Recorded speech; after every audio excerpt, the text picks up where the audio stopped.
All righty, welcome back. We're here for an emergency podcast. Of news that came out this morning. We're releasing here tonight. Is This one's just gonna be quick and sweet and short, and it's just talking about Lebbeus Overton. He made an announcement this morning. For anyone that doesn't know, he's originally in the 2023 class, now in the 2022 class, but he is an OU legacy. His father played for OU. He's from out of Georgia, 6'4", 6'5", depending on where you look at, 265-pound defensive lineman. He was a 5-star in the 2023 class. He was the number 2 defensive lineman, I believe, behind Hicks. So either way, he was 1 or 2, depending on what site you looked at. But he made an announcement this morning of his top 5 schools. Oklahoma's on there, A&M, Georgia, Ohio State is on there, and I forget the last one. But anyway, it's really going to just come down to Oklahoma, Georgia, and Texas A&M. I guess Texas A&M was the other one. I feel just like left it off. Oklahoma and Texas A&M. Yeah, so pretty much, he's from Georgia. That's why the Bulldogs are kind of in it, and kind of the timeline of it. So he announced this morning that he's reclassifying to the 2023 to 2022. So the timeline is there's a dead period right now until March. So no visits can happen currently. And he's planning to take his official visits in March, and then he has to sign to be a part of the 2022 class by April 1st. So he's going to sign sometime in March, right, probably a couple days before, and then he's going to enroll for summer classes, and he's going to graduate high school this May and then start college this summer. Jose, I want you to give your first opinion, your first thoughts on OU's chances. Obviously, his dad is a part of Oklahoma, the legacy and everything. But what do you think? Yeah, I think that just like every coach is probably caught off guard, he's trying to catch up quickly as well in recruiting. Just bad timing to get things going and sign quickly, but he has been taking visits to a lot of the schools. I genuinely think that it's still up in the air for him, because if you look at his top 12, Oregon was not there originally. Clemson was there with as well as OU. And now when you're looking at his top 5, Oregon is now on his top 5. OU's on there still, but not Clemson. So I'm assuming that he, originally wanted to be at OU because of the fact that he's a legacy, and had Clemson on there because they had a great defensive staff. And now that defensive staff is at Oklahoma, which just pairs up well. And then Oregon's still has a chance too, because this morning he was interviewed and asked about why are they even on there, because it's a big change from not even considering him as a top 12 school to being a top 5. And he said that he really created a good relationship with Lanning, and that probably really helped since he is from Georgia. So I genuinely believe it is still up in the air and everyone has a good shot. I think it's fair to think that the front runners are Oklahoma and A&M, but it wouldn't surprise me if he decided something else by the time he has to sign. And from what his dad said, he said everything just kind of lined up perfectly at his high school. His coach just left.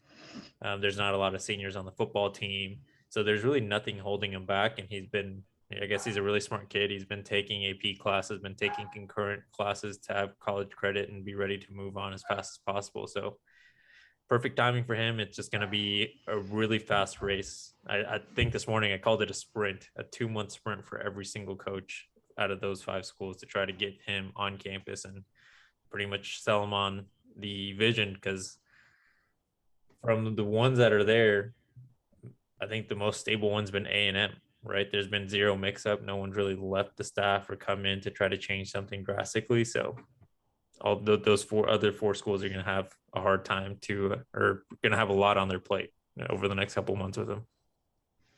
I felt really, really good about Lebbeus Overton kind of in the summertime, and before he decided to reclassify to 2022 and all that. He was here at the big barbecue bash thing a couple times. I think he was a big Tibbs guy and a big Kane guy, and they are obviously no longer a part of our team. We've mentioned his internet back-to-back videos now. but I guess I'll just talk until he gets back. You know, a little bit about Lebbeus. I mean, he was originally born in College Station because his dad was an associate athletic director for A&M, you know, back in the late 90s, mid 2000s, in that time frame. So they obviously, while he has connections to the University of Oklahoma, he has a lot of connections to Texas A&M. And there's definitely something that's going to pull him to that because of the familiarity. Brandon's back. You want to finish your thought? Yeah, I don't know what's going on with the Wi-Fi this past couple of days. It's frustrating. Yeah, he's going to be. This would be the biggest addition of Todd Bates if he's able to pull this off. I personally, as we talked about off the show, I do think it's an A&M Oklahoma finalist thing, but I think it's pretty much it's going to be A&M, unfortunately. That's my thoughts on it. I think we all think the same thing. Oh man. Well, the thing is, it's interesting timing. Right before the dead period started, he did go visit Texas A&M. He's been on campus at A&M 2 or 3 times. I think he's been at OU twice now in his recruitment. So these are the 2 schools that he's been to the most. And it just so happened that after the A&M visit, he announced that he's going to reclassify. You know, his dad was once the associate athletic director. I mean, yeah, there's going to be some pull there, but you got to also remember, kind of NIL stuff you think they're throwing his way too. They might, you know, I know Jimbo Fisher fired off and was all, you know, defensive and animated about what he thought about the NIL in their school and what Lane Kiffin had to say, but it's probably part of it. Then why have they not been pulling the classes like they just pulled every year? If NIL has nothing to do with it, as he's talking about, there's no way in hell. Jimbo's always been a good recruiter though. NIL. I mean, I'm not saying you're wrong, but he's not pulled classes like this, the greatest class in the history of classes before the NIL. Yeah. I'm not saying that's not a part of it, but to think that just because they can throw a lot more money than everyone else, everyone just is kind of there as a pageant and A&M's already the lock, then he might as well have just committed today. And he did picked up like 3 crystal balls to A&M today. Well, yeah, and that's the thing is, while it's still February 3rd, there's still time. Like Jose said, it's going to be a 2-month sprint. But you got to remember, that defensive line that they've recruited, you know, all those kids that they've recruited, that's a lot of talent. There's only so many starting positions.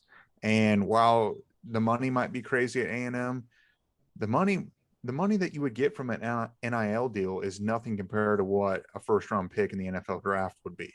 If he can't see the field, I mean, I'm not saying that he's not good enough. But I just think there's just so much coming in this class. And I actually, in a way, think that him reclassifying hurts Texas A&M because of the timing. If he would have came in as 2023, redshirted 2024, you know, he might have, you know, be ready to play in 2024. He might have been able to compete for more starting position or playing time. Sorry, not starting position. But I just think in a way, yes, A&M's going to be hard to beat, but also it could play against them too. And maybe Jimbo was in his ear telling him to reclassify. I don't know, but I hope he pull him off, boys. I think it would be the perfect way to cap the 22 class. And this kid's obviously a freak. I unfortunately, I'm struggling to see it become a reality for us. I wonder if it wasn't for Venables and Bates being at OU, if we would have even made this top 5 list. Because he was crystal ball to us before they even got here. Yeah, but he got rid of Clemson. Like, Clemson's not even a consideration for him anymore. Like, who's to say Clemson wouldn't have been an OU spot if Lincoln and Grint were still here? Yeah, I mean, what I read, really, his very first visit, him and his dad came. I don't know if his mom came, but they kind of were going to visit Oklahoma just because his dad played at Oklahoma. It was more of like, well, I played here, let's just go check it out. And they were surprised. So before their first thought of Oklahoma with the old coaching staff was like, it's not a great place for me to get developed. Let's just go see, just because my dad played there. And they were surprised. But I do think, Jose, if the old staff was still in charge, there is 0% chance that Lebbeus Overton was going to be a Sooner.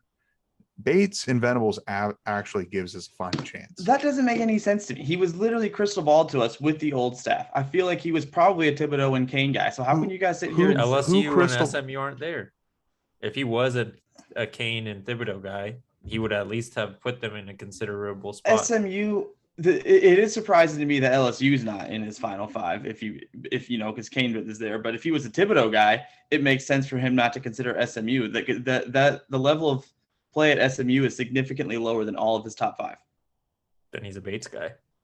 I really think he wasn't so much attached to the old coaching staff. I think it was more because his father played for Oklahoma. I really think that's what it came down to initially. Who crystal balled him? Pulling up right now. Hold on. I was going to say, because, I mean, it could be a multitude of people.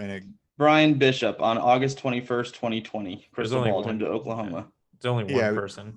It was just one. I mean, me personally, I only really trust like Steve Wiltfong and Brandon Drum and a few others. I don't take that crystal ball with any. There's also anything. 5 confidence. Like, he was pretty much just throwing it out there probably after a visit, and the guy was impressed, so he threw in a crystal ball. Like, those change all the time. And the one thing about Lebbeus is he's kept his recruiting pretty quiet. Like, no one really knows his emotions. Like, he doesn't post anything on social media, and the only people that know are him and his family and anyone directly involved in his recruiting. So I wish you could sports bet on where recruits end up, because I would just go put $100 on him to end up at A&M, because that way he would end up at Oklahoma. Well, okay. So sitting here right now, I do agree with you that I think A&M right now is in the driver's seat. But I don't think it's unreasonable to think that OU could end up winning out. And even Georgia, I'm not saying Georgia can't win either.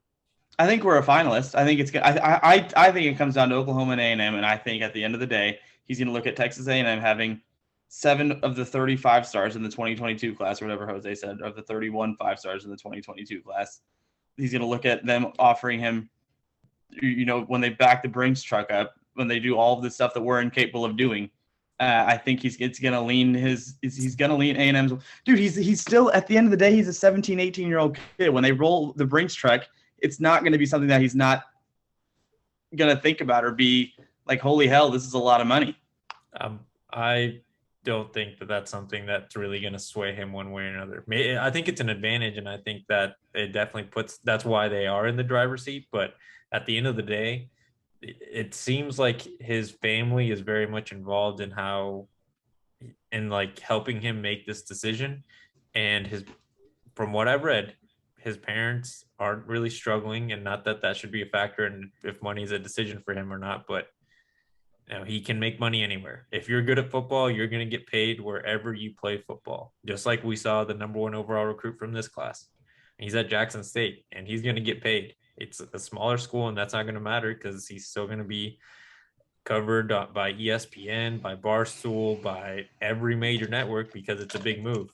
Now, I think it's going to be different for Lebbeus because, like Brum said, A&M took a starter at every single position on the defensive line in this class, and reclassifying also made him a lot lower in the overall ranking. He was the number 3 in the 2023 class, number 1 or 2 defensive line, like Brum said, just depending on where you looked. And now I think he's like number 30 or something like that in this class, because this class was loaded at the defensive line position. I hope more than anything that I'm wrong, and he does end up. I think he's going to say at Oklahoma, but yeah, I just think I genuinely believe that because he had to reclassify, it is like everyone's got as much of a shot as the next guy, and it's just going to be who can impress him the most. And that's why I think Oklahoma has a chance, because we have Todd Bates and Brent Venables. And I mean, if A&M's only got money, then let them have it. But we actually have a coach that can do something. I think we have the advantage of the coaching staff. I just heard the last part. There's no doubt the advantage in coaching staff really does favor us. But if there was 31 5-stars in the 2022 class and 7 of them chose to go to Texas A&M, NIL is playing a major thing in this process, and I feel like it's going to play a major thing. And that's not the only thing that's going to factor into Lebbeus' decision, but he has Texas A&M ties with his dad being the associate AD there for 10 years. I hope I'm wrong. We used to wager shotguns on this. State, then. What? You should consider Kennesaw, because that's where his dad is now. Yeah. So it's a difference. So Jose, you did mention earlier about the Texas A&M coaching staff and the continuity. I will say that I just remembered that Texas A&M has a new defensive coordinator. So it's a brand new guy that they just hired in as to take over the reins. But okay, so if we go around, you had to put a percentage chance for Lebbeus Overton to end up a Sooner and by April 1st. Jose, what percent would you put it at? Right now, I'm putting it. Everyone's got a 20% shot. So you're just putting 20 for everyone. Yeah, until I think it's even. Yeah, I think it's. I genuinely believe that right now everyone's got a shot. He seems to be a guy that's like, if I fit here, that's where I'm going, because he knows football. His dad knows football. It's not about the coolest place to be or the place that's going to give me the most money. Okay, Brandon, what do you think? Oh, I hope Jose is right. I'm going to put it 70% A&M, 20% Oklahoma, 5% Georgia. Now, what's the other 5%? 5% Georgia. Yeah, what about the other 5? Oh, shit. 70, 25, 5. Math is hard, guys. It's been a long day. Oh, gosh. Yeah, I'm going to probably put Texas A&M. Let's see, Texas A&M at 40%, Oklahoma at 35%, and I want to say Georgia at 25%. The other two, I don't think have any shot between Ohio State and Oregon. I hope Jose has it right, and it really is just a wide open race. But the fact that the reason I think that is because Oregon is there. If it wasn't an open race and it wasn't based on the relationships you've created so far, Oregon wouldn't be there. Maybe he just wanted a cool graphic with his final 5. Well, could it be that Dan Lanning was at Georgia? Yeah, well, that's what I'm saying. The fact that he was at Georgia, he has a relationship with the now head coach at Oregon. That's why Oregon is now up there. Georgia's still there. Kirby Smart's still there. Like, there's not a big change there. Yeah. So we did a National Signing Day recap earlier today. We released that video. Go check that out. But thinking about this is now there's 2 5-stars that OU is going to go after the February National Signing Day. Could you imagine? I'm just saying, in an ideal scenario, perfect world, that OU finishes the class with Connerly and now Lebbeus Overton. I mean, that would be insane. Is the dream scenario. Yeah, we'll do some. I remember when we used to do some beer bongs on the show. If we get both of those guys, I'll do 6 in one show. I'll finish a 6-pack on the show. Yeah, no, I mean, honestly, even if they go 1 for 2. I wouldn't be upset. Yeah. I mean, no matter whichever one it is, it doesn't really matter. I mean, we need offensive linemen, we need defensive linemen. Just the thought of being able to finish that class or this class this way would be pretty impressive. But I think overall, the reason why he's reclassifying, he did say, various reasons with his high school football team, but he probably just saw that after Lincoln Riley's comments about needing some guardrails for NIL and everything else in the transfer portal, he probably thought I better cash in on whatever school's packaging up with me. I'm not saying A&M. I wonder who's going to do that. Well, OU can offer things too. I'm not saying that's the only thing. I'm not even, and OU's obviously going to talk about NIL in their pitch to him because they're not stupid. Brent Venables isn't stupid. I just don't think we have the ability to offer as much NIL money and whatever as does Texas A&M. Money's not everything. These guys have to play football. They got 7 of the 31. You said there was 31 5-stars. They got 7 of them. But here's the problem. That's great. Why have they not done that before? Answer that, and then tell me that NIL is not the reason. Why have they not in classes before? Why have they not landed 7 5-stars? That it's coincidence. It's just random. NIL might take a part. That doesn't mean that it is the overall swing factor for every single one of these players. Everyone is that those 7 kids. Yeah, money maybe swayed them, but then there's the other. And the 24 that money didn't matter to them. Like, they wanted to go play at the place they fit and we're going to be developed the best. Except for Devin Campbell. Yeah. I mean, Harold Perkins was once committed to A&M and then he left to go to LSU. I mean, I think A&M, yes, NIL is playing a factor. And OU will be able to offer, maybe not to the same degree, but at the end of the day, if you never step on the football field, you're never going to be drafted in the first round. And OU, there's going to be a path to playing as a defensive lineman very fast. And I think that would have to factor in his decision. Like Jose said, I don't think he's hurting for money. His family's hurting for money. So I agree. Yeah. I mean, I'm I feel like hoping. this was a fun show right here tonight, because I feel like if those who watch us, or if this conversation would have happened off camera 5 years ago when we were in college, it would have been a lot more heated and hostile, with a lot more yelling at each other and a lot more swear words. So this was, you know what I mean? It kind of has that feel to something that happened, years ago, back in the college houses together. But we tapered it down. We'll still get into it a little bit. This was a fun episode. Oh yeah, I'm telling you, I'm right. My gut is telling me A&M, but I'm thinking there's still a shot. But Jose thinks it's all 2020. I hope he's right. I hope Jose's right. I hope I have to shotgun 6 beers on the show because we land both the 5 stars. But this kid's gonna end up going to Texas A&M because they're gonna roll the Brinks truck, and they're getting all the 5 stars of this class. It's annoying and it's stupid, and they're still gonna suck. But that's the way of the road right now, in the way that things are. It's how it's unfolding. Yep. It's the way of the road. All right. So do you guys have any final thoughts before we wrap this one up? You guys are both wrong. And I hope you're right. You're both wrong, but I hope you're right. Perfect. All right. So Brandon, do you have an end of video challenge for this? Yeah, I mean, this one's super easy. What do you guys think, as the viewers, of OU's chances at Overton? Am I wrong, or am I being crazy? Crazy. Said crazy.